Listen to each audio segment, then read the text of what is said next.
Okay, we are recording. I'm also live streaming this to Facebook, so you can go and find it on IFU's Facebook page immediately. It's live streaming there right now, but you can also find this recording and past recordings on IFU's YouTube channel. We have been also posting those recordings there. It's a little easier platform for people. It takes us about a day or so to get that up on YouTube, but then you can find it there and share and rewatch. Um, Aaron, it is 12:30. I think you can get us started if you want to. Well, very good. And before we get started, I'll remind people, if you want to participate in the trivia question today, that today's trivia question asks, out of the Iowa caucuses since 1972, how many have the winner of Iowa caucus gone on to become president? This is excluding those years where the caucuses were unopposed. So go ahead and put your answer in the chat. How many presidents, and if you can name them, you even get extra points there as well. So, well, welcome everyone. This is the Iowa Farmers Union Lunch and Learn, and we are so grateful to be joined today by Wally Taylor. Wally, welcome. Thank you. We'll give you just a couple of updates about in the Farmers Union world before we get started. We're going to have a great conversation with Wally, but Christina, go ahead and give us some Farmers Union updates. Yeah, so I will drop a link in the chat, but you all are welcome to register for next week's Lunch and Learn with state climatologist Justin Glisson. He's joined us in the past. He's here to join us again to talk about drought conditions in the state of Iowa. So stop in next Thursday, the same time, 12:30 to 1. IFU's Lobby Day. Consider this your invitation to join us Wednesday, February 21st, starting at the, what is it, Aaron? The Genealogical Society building in Des Moines. We're going to start our day. We'll get prepared for, into our lobby groups, talk about our priorities, and then we'll head over to the Capitol building as a group for the rest of our day. So go ahead and please register. You don't have to be a member to register. We just want you to join us. It's free to attend. If you have questions, let us know and we can talk about it. I will put the link to both of those things in the chat. That's all I have, Aaron. Yeah, we're really looking forward to gathering all of our family farmers and rural residents and supporters of sustainable agriculture for our lobby day on the 21st. So please sign up for that. We're looking forward to getting together, building off some really good work from our folks that our folks are doing at the State House. I also wanted to announce that the National Farmers Union Convention is taking place in Scottsdale, Arizona, March 10th through 12th. And we have a great Iowa contingent going at the National Farmers Union Convention. There'll be a whole set of wonderful workshops and speakers. We'll be voting on the policy of the National Farmers Union, and we'll also be voting on National Farmers Union leadership. That's at the National Farmers Union Convention in Scottsdale, Arizona, March 10th through 12th. We got some wonderful Iowans going, and we'd love it if you join the Iowa contingent at the National Farmers Union Convention. But before we go any further, let's begin our conversation with Wally Taylor. Wally is an attorney representing the Iowa chapter of the Sierre Club. And we're here today to talk about the latest updates on the battle to save Bloody Run Creek in Clayton County, which is being threatened with a 11,600 head cattle confinement, supreme beef, which is being constructed right in the watershed there in Clayton County. So we'll get, and Wally's here to give us an update on actions that are going on with Sierre Club and regarding Supreme Beef's nutrient management plan and what we as Iowa Farmers Union members can do to help in this effort. So Wally, thank you for being with us. Well, thank you very much. Good to have you here. Can I go ahead and share your presentation? Yes, thank you. Okay, let me pull this up. Yeah.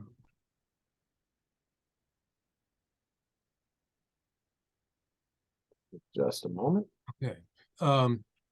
As Aaron said, Supreme Beef is a cattle operation in northeast Iowa that the Sierre Club and others have been challenging for quite some time. So let's go to the next slide first. Just a little bit about the Iowa chapter of the Sierre Club. We're the largest and oldest grassroots environmental organization in the state. We address a wide range of environmental issues, pollution of all kinds, parks and wildlife, and democracy that works for people. And we do our work in the courts, before administrative agencies, lobbying at the Capitol, and working with political candidates. So we try to do everything, maybe too much, but let's go on to the next slide then for some background. Supreme Beef is a large beef operation near Monona in Clayton County in northeast Iowa. It houses 11,600 cattle with a manure storage basin of 30 million gallons. If we go back to that first slide, there's a picture of the operation there. Yeah.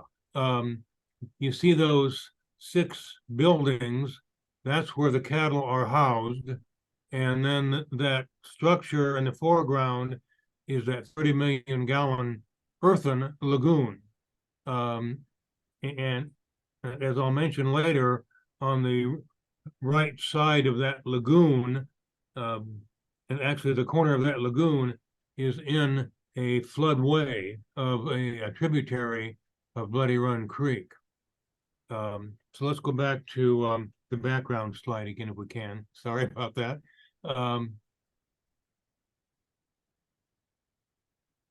The structure and the operation were built at the headwaters of a trout stream, Bloody Run Creek.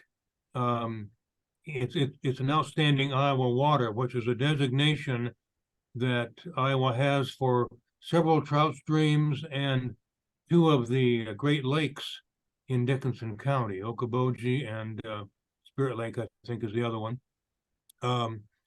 And that means that they have good water quality, and we're supposed to take extra steps in protecting that water quality.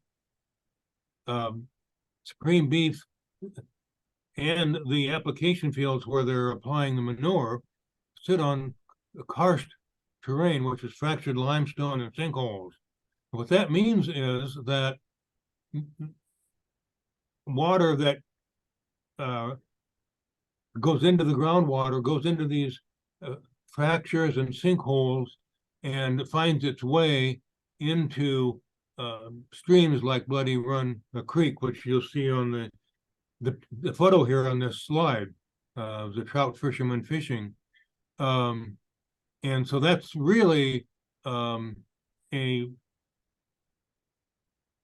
important factor in what we're trying to protect here. It's such a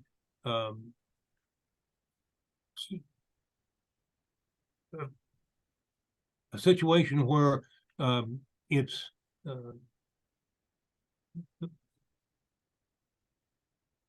sort of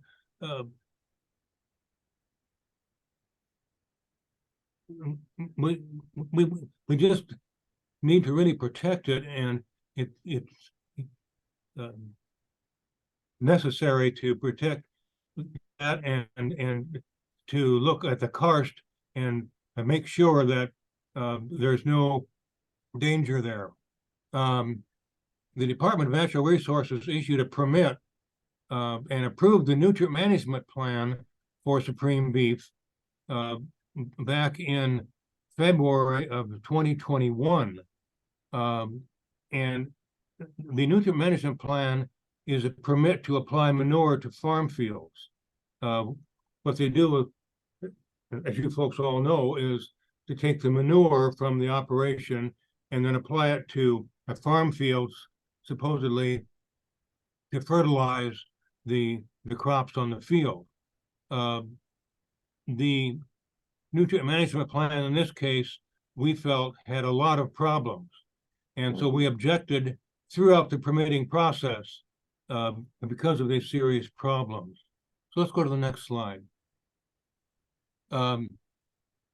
When the DNR approved the nutrient management plan, in spite of our objections, the Sierre Club took the case to Polk County District Court, and eventually in the spring of 2023, the judge agreed with us that there were problems with the nutrient management plan.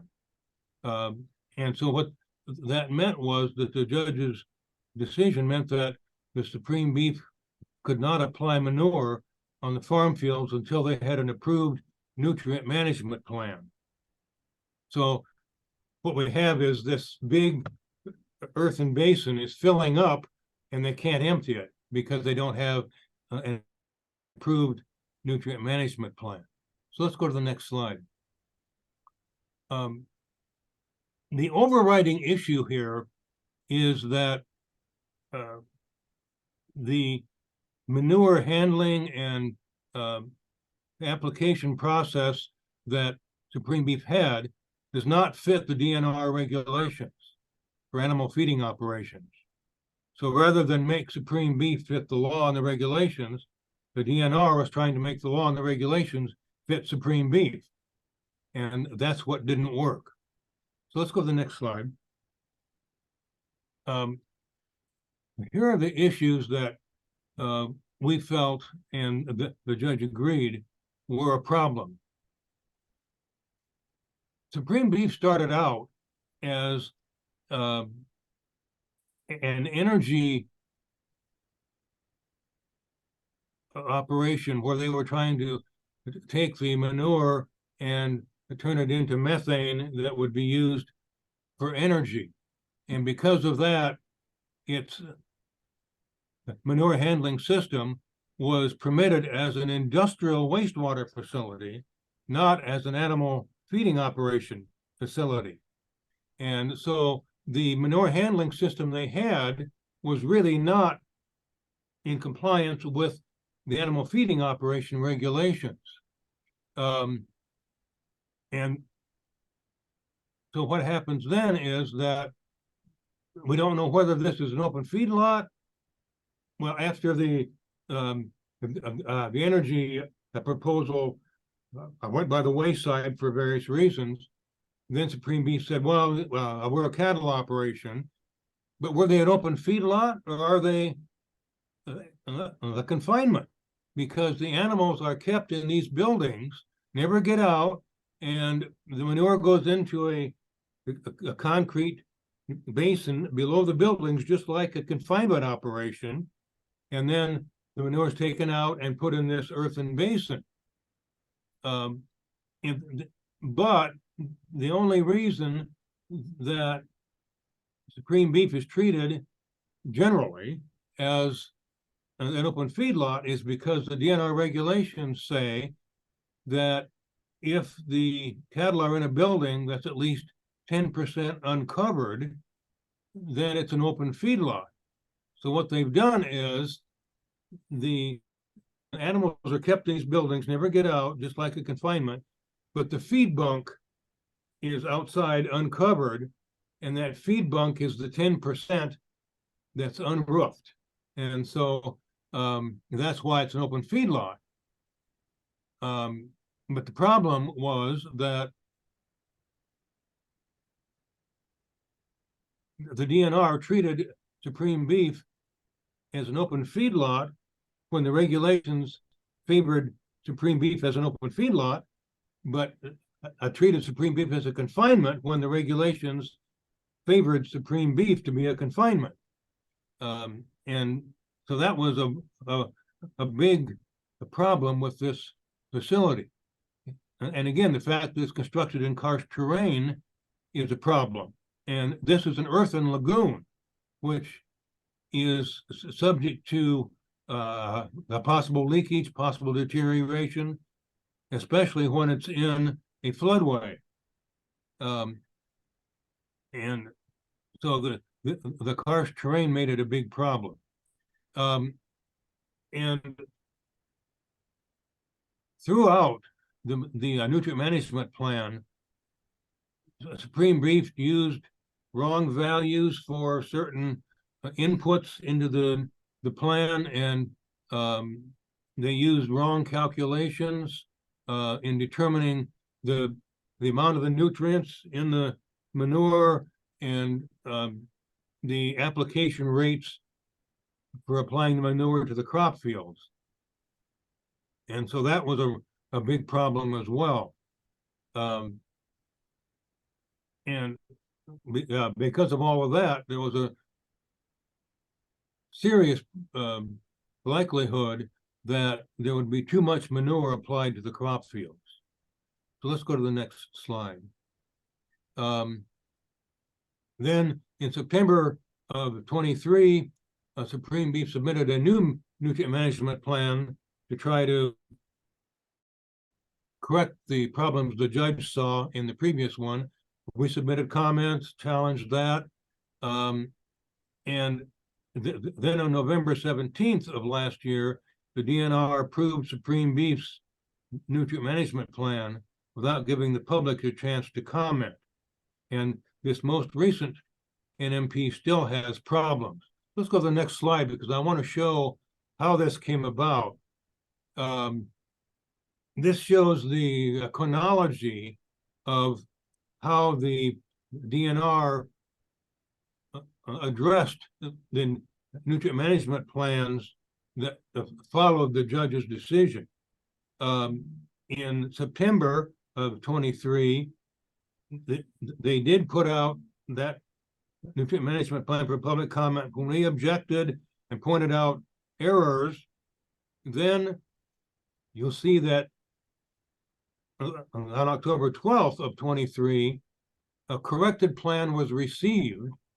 So the DNR I told Supreme Beef, you need to correct the problems. And that plan was never put out for public comment. Then on October 30th, the DNR required more information.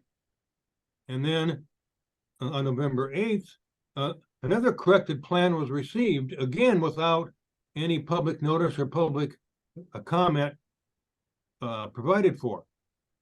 Then on November 15th, the DNR contacted Supreme Beef for more information to correct the plan again on November 16th. And then on November 17th, another corrected plan was received, and that's the one that was apparently approved, but still has problems. So it's a big concern here that the DNR sort of behind the scenes and in behind closed doors, if you want to say, was working with Supreme Beef to keep revising this nutrient management plan without any public input. So let's go to the next slide. Okay, let's try. I might have to step out and bring it back in, Wally. So hold on just a moment.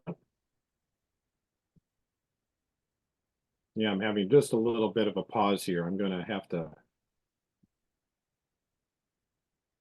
take a moment here.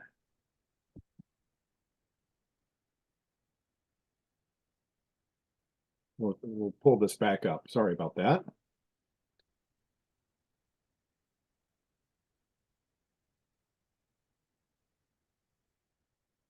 And it's the photograph. I don't know what the number is, but it's a photograph of a field with a stream of water in it. Okay. Keep going down.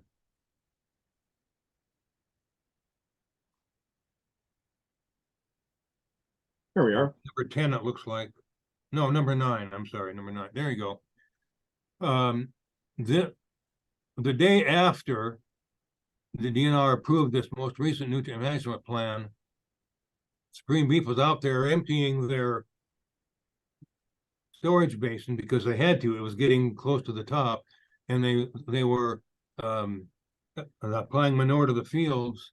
And that photo there is what you see. They were over applying so much that they had puddles of water in the field. And again, with that karst topography and the highly erodible land, northeast Iowa, we have a lot of hills and bluffs, and the land is almost all highly erodible. And that's what we're concerned about right there. So we're going to review that some more and probably take some further action. On the next slide, I wanted to emphasize that the governor's order, Executive Order 10, that she issued in January of last year, a year ago, is her order to all the agencies to make their regulations less effective and to reduce the regulatory burden on industries. And the DNR is in the process right now of repealing and revising and issuing new rules for animal feeding operations. And the public can comment until February 23rd. I don't know if Aaron and the folks have notified IFU members, but it would really be great if your folks could weigh in, because you're the people on the ground out there, and you know what's going on and what needs to be done. And the Executive Order 10 is all about fewer regulations, fewer words, and reducing the regulatory burden. And that's not what we need. We need more protection for our environment. And it's going to take a massive grassroots effort to change state government in order to get effective CAFO regulation. And so the Sierre Club is going to be doing that. I hope IFU will as well. So with that, I'll take any questions. Well, very good. We'll encourage folks to put your questions in the Q&A box, and we'll get to as many as we possibly can. Remind us, we had a question that asked, Governor's executive order was issued last summer, and it lessened the regulatory burden for operations like Supreme Beef. And we just have a couple weeks left, 3 weeks, for folks to comment on that executive order. And what's the best way for folks to get information about that? Wally, do you have a good source there at the Sierre Club you'd like people to check to? Yes, if you go to the Iowa chapter's website, it's Sierre Club, one word, .org/Iowa. And it's on the website there. Very good. We had a question that asks about some legislation that was introduced in the Iowa House Study Bill 607 in response to legal action taken to correct this nutrient management plan. Tell us a little bit about that pending legislation if you have some information about it. I don't. Tell me more. Okay. Well, we're gonna track that information down and share it as best we can, because I don't have that. I'm not have too many things open right now, so I can't check on that piece of legislation in particular. But another question asks a basic question: is Supreme Beef a CAFO or an AFO? CAFO or AFO? And is there a big difference in the regulations? It is a CAFO, and yes, there is for open feedlots, only CAFOs, which are more than 1,000 head of cattle, need a nutrient management plan. Right.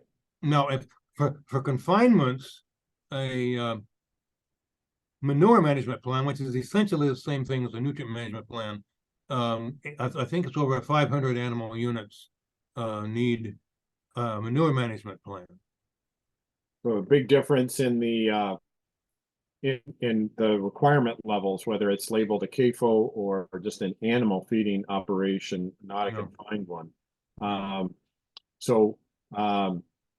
We had another question that asks, is there a way to look up or to research about what open feedlot operations exist and what is required for them to be on file with the state of Iowa? And the comment was it's difficult to find information like that on the DNR website, for instance. Yes, and that's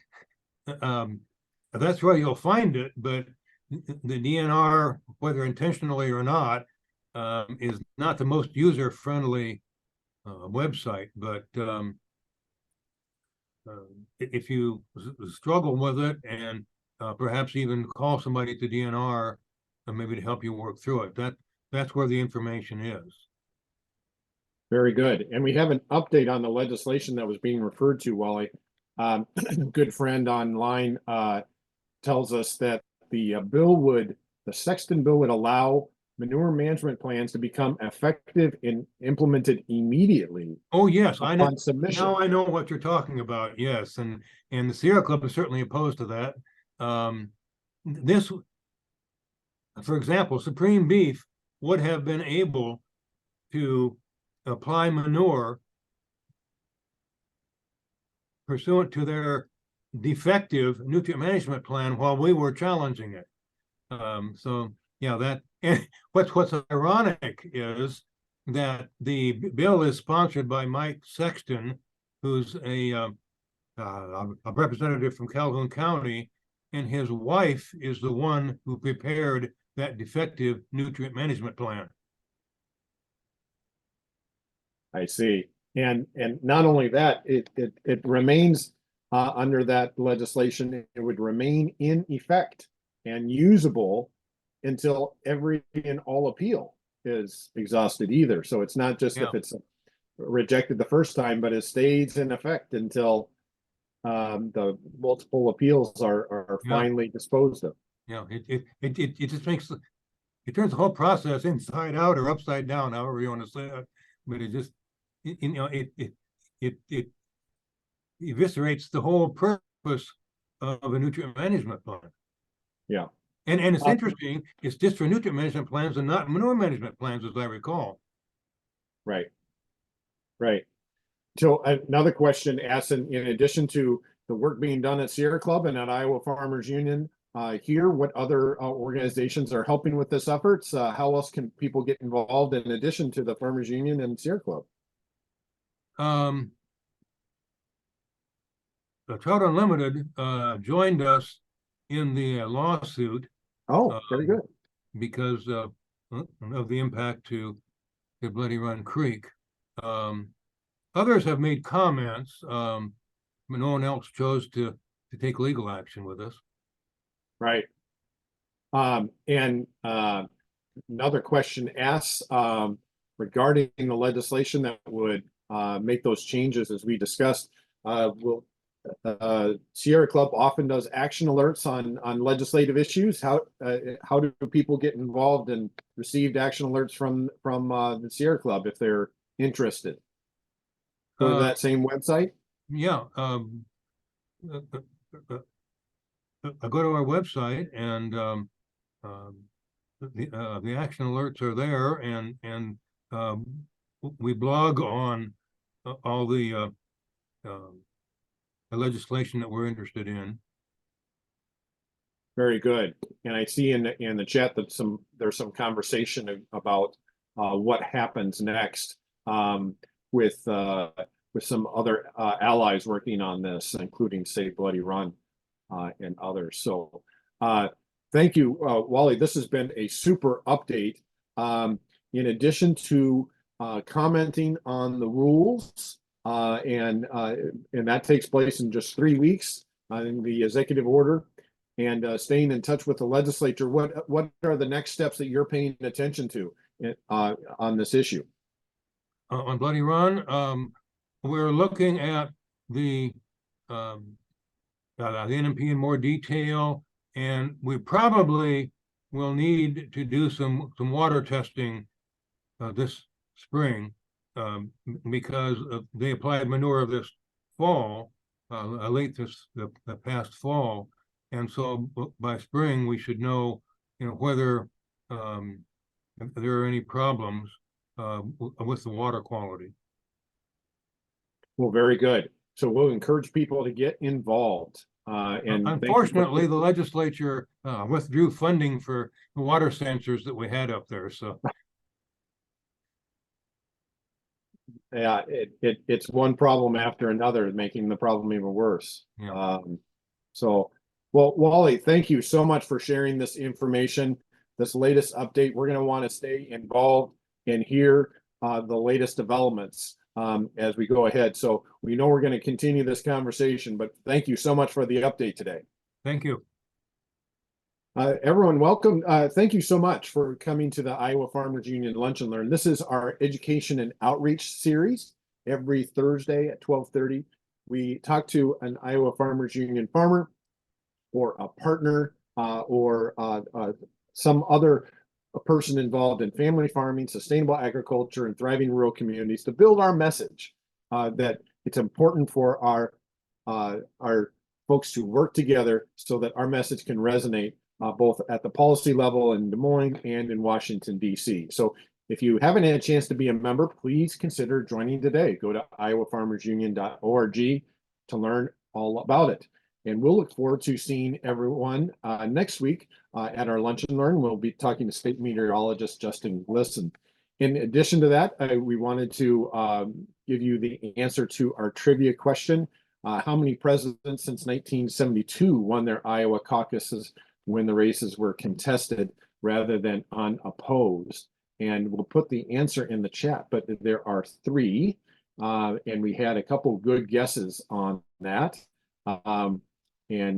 Christina, I'm trying to put my paste on there. So paste the answer in, but I'm having difficulty finding it. Oh, here we go.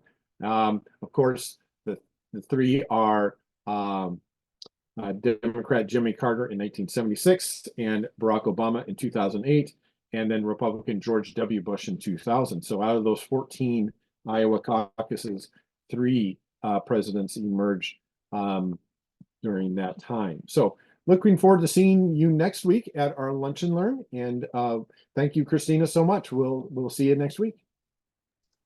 Thanks, everyone. Bye-bye. Good day, everyone.